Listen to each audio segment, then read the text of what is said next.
Hey everybody, Adam from Atlas Gunworks. Had some people asking more details on the barrel cleaning.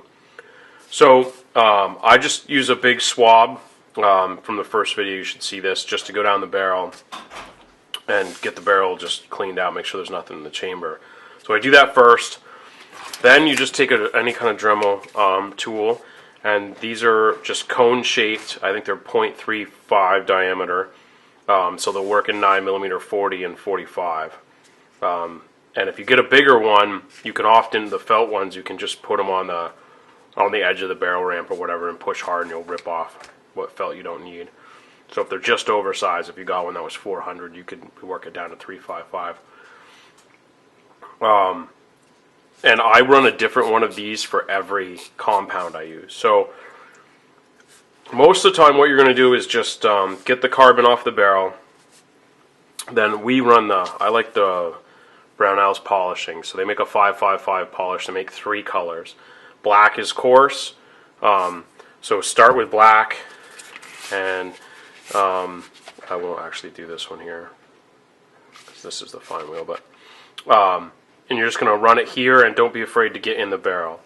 So all that polishing stuff does is really polish. So don't use anything that is going to cut the barrel. So no sandpaper or stones or anything sharp, Kratex, because you don't want to remove material from a properly fit and set up barrel.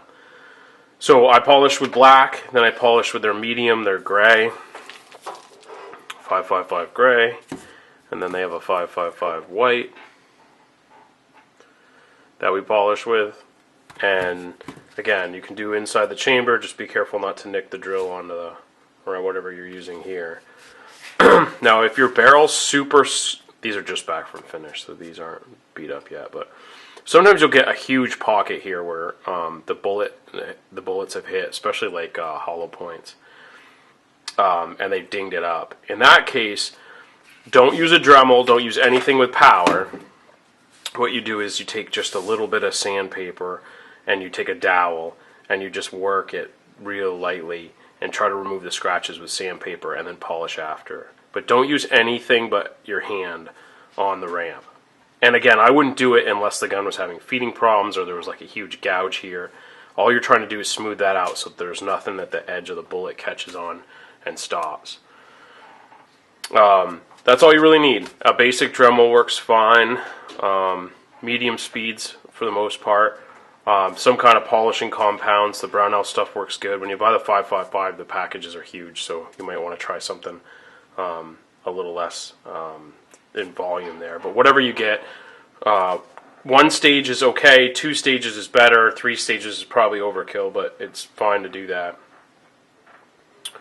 And that's really it. The other thing you can do on occasion if your gun's having cycling problems is you can polish the top of the barrel here. Again, don't use anything that cuts. So you can polish here, here, here, in between here and the end of the barrel if your gun's not cycling well. Now remember, when you're polishing, it's not like tuning, because all you're doing in polishing is trying to get it to the finish it should have. Like if it leaves our shop, you're just returning it to whatever finish we put on it. But a lot of times there'll be burrs or something if you magnify this, up at 10 power, that you'll see. And polishing's not going to remove the burrs. In that case, it needs to, somebody who knows what they're doing needs to get a hold of it and deburr it basically. But if you've got a good gun and it's cycling okay, the polishing just gets you back to where you started. Every time I clean the barrel, I polish at least the feed ramp. Hopefully that was helpful. Have a great day.